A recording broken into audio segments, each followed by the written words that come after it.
Hello and welcome to CKS academy. आज का story है the donkey in a lion's skin. चलिए इस स्टोरी को पढ़ें और अपने अंग्रेजी को और बेहतर करें और अंग्रेजी में अपने ज्ञान को बढ़ाएं, इंग्लिश वोकैबुलरी को मजबूत करें। चलिए स्टार्ट करते हैं। The donkey in a lion's skin. इसका जो शीर्षक है, डंकी का अर्थ आप सभी जानते होंगे, गधा। इन ए लायंस स्किन, स्किन मतलब होता है चमड़ी, तो लायन में शेर, तो एक गधा शेर की खाल के अंदर है या शेर की चमड़ी के अंदर है। यह कहानी का शीर्षक है। अब इस कहानी को जानकर देखते हैं पढ़कर कि गधा और शेर की चमड़ी की कहानी के बीच में क्या संबंध है, और अपने नए नए कुछ वर्ड्स को अपने वोकैबुलरी में जोड़ेंगे और अपने अंग्रेजी को बेहतर करेंगे। Once there was a donkey, एक बार की बात है। वंस अर्थात एक बार की। देयर वाज अ डंकी, एक डंकी यानी एक गधा हुआ करता था। ही lived in a forest, live means रहना और लिव्ड लिव का पास्ट फॉर्म है। फॉरेस्ट मीन्स जंगल, वह एक जंगल में रहता था। लाइक अदर एनिमल्स यानी कि दूसरे जानवरों की तरह। यहाँ लाइक मतलब के तरह हुआ या जैसे, तो दूसरे जानवरों की तरह वह एक जंगल में रहता था। बट द पुअर डंकी, यहाँ पुअर का अर्थ बेचारा होगा। जो सामान्य तौर पर पुअर का अर्थ गरीब होता है, यहाँ पे बेचारा।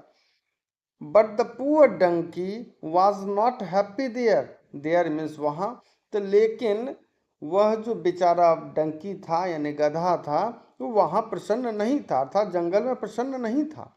ही was afraid for his life all the time. Afraid मतलब होता है भयभीत होना।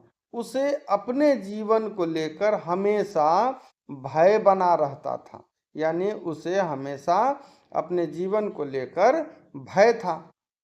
ही was afraid even of the little fox. Little means छोटा यानी कि बच्चा, तो यहाँ तक कि वह लोमड़ी के बच्चों से भी डरा रहता था, यानी उससे भयभीत रहता था। One day the donkey found a lion's skin.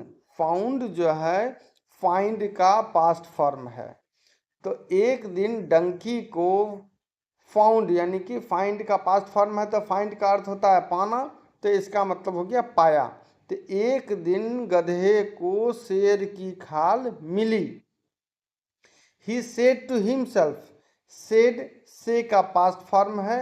यदि आप पिछले स्टोरीज को देख चुके हैं तो इन सभी वर्ड से भली भांति परिचित होंगे।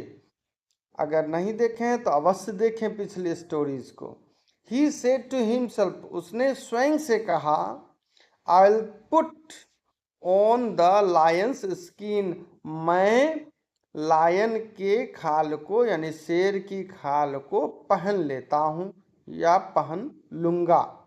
Then all the animals will think that I am a lion and will be afraid of me. Then all the animals will think, think मतलब सोचना, तब सभी जानवर सोचेंगे, दैट अर्थात वह कि, आई एम ए लायन कि मैं एक शेर हूँ, and will be afraid of मी और वे मुझसे भयभीत रहेंगे या वह मुझसे डरेंगे। मतलब जब वह शेर की खाल पहनने की बात सोची तो उसने सोचा कि जब मैं शेर की खाल पहन लूँगा तो सभी जंगल के जानवर मुझे एक शेर समझ लेंगे और वो मुझसे डरेंगे। So they will not come near me and I will be safe, वे लोग मेरे नज़दीक नहीं आएंगे, and I will be safe और मैं सुरक्षित रहूंगा। सेफ का अर्थ होता है सुरक्षित। कम नियर मी यानी कम मीन्स आना, नियर मी मेरे नज़दीक। So he put on the lion's skin, इसलिए उसने लायन के खाल को यानी शेर की खाल को पहन लिया। And began to walk and run in the forest like a lion. और पहले तो वह जंगल में चलना शुरू किया, फिर शेर की तरह दौड़ना भी शुरू कर दिया। He was no longer afraid of any animal. अब वह नो लॉन्गर मतलब ज़्यादा समय तक नहीं, तो अब वह अधिक समय तक किसी भी जानवर से भयभीत नहीं रहा, यानी अब वह बिना भय के जंगल में घुमा फिरा करता। Now the other animals were afraid of him. अब दूसरे जानवर, अदर्स एनिमल्स मतलब दूसरे जानवर, वेयर अफ्रेड ऑफ हिम, वो इससे डरते थे। They thought he was really a lion, really मतलब सचमुच, वास्तव में वे लोग सोचते थे, यानी जंगल के अन्य जानवर सोचते थे कि यह सचमुच में एक शेर है। So they run away from him, इसीलिए वो इससे दूर भाग जाते थे। As fast as they could, जितना तेजी से हो सकता था, यानी उससे जितना तेजी से भागना संभव था उतना तेजी से वो इससे दूर भाग जाते थे। Even the black bear was afraid of him, यहाँ तक कि काला भालू, बियर मीन्स भालू होता है, तो यहाँ तक कि काला भालू भी इससे भयभीत था। Even the cunning fox, cunning का अर्थ होता है धूर्त और फॉक्स मीन्स लोमड़ी, रन अवे फ्रॉम हिम, यहाँ तक कि धूर्त लोमड़ी भी इससे दूर भाग जाती थी। The donkey was very happy, गधा बहुत प्रसन्न था। He ran about the forest, वह जंगल के चारों ओर दौड़ा करता था या दौड़ता था। He wanted to shout and sing with joy, वह चिल्लाना चाहता था और खुशी से गाना चाहता था।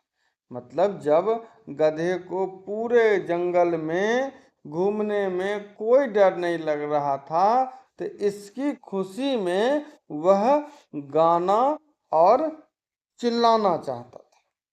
सो he put up his head, इसलिए अपना उसने सर ऊपर किया, एंड बिगन टू ब्रे, और रेंकना शुरू कर दिया, यानी कि अपनी आवाज में बोलना, शोर मचाना शुरू कर दिया। No donkey can roar like a lion, कोई भी गधा शेर की तरह दहाड़ नहीं सकता है। रॉर का अर्थ होता है दहाड़ना। The cunning fox was not far away, जो धूर्त लोमड़ी थी वह बहुत दूर नहीं थी। She was hiding in a bush, bush मतलब होता है झाड़ी, वह एक झाड़ी में छुपी हुई थी। She heard the donkeys cry, उसने गधे की आवाज को सुनी, ये उसने गधे की आवाज सुन ली। एंड न्यू द ट्रुथ, और सत्य का पता चल गया और सत्य जान गई। ट्रुथ मतलब होता है सच्चाई, यानी सच्चाई जान गई। यहाँ न्यू जो है नो का पास्ट फॉर्म है। नो मीन्स होता है जानना, तो न्यू मतलब जान गई या जानी।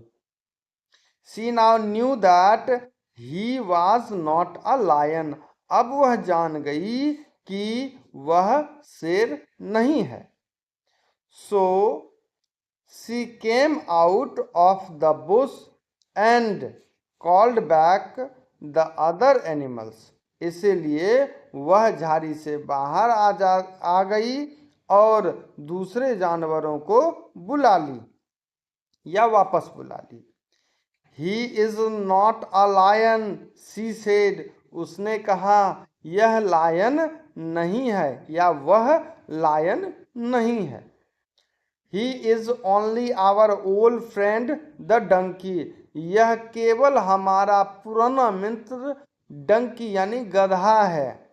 Then all the animals knew that he was only a donkey in a lion's skin, अब सभी जानवर जान गए कि वह एक गधा है जो कि शेर की खाल में है।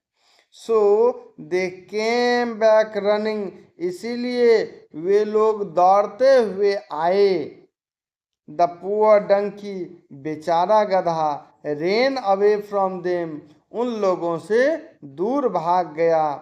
ही ran as fast as he could, वह जितना तेजी से दौड़ सकता था उतना तेजी से दौड़कर भागा। He stopped only when he came to a village, वह तब रुका जब वह एक गांव पहुंच गया। जब वह एक गांव पहुंच गया तब वह रुक गया।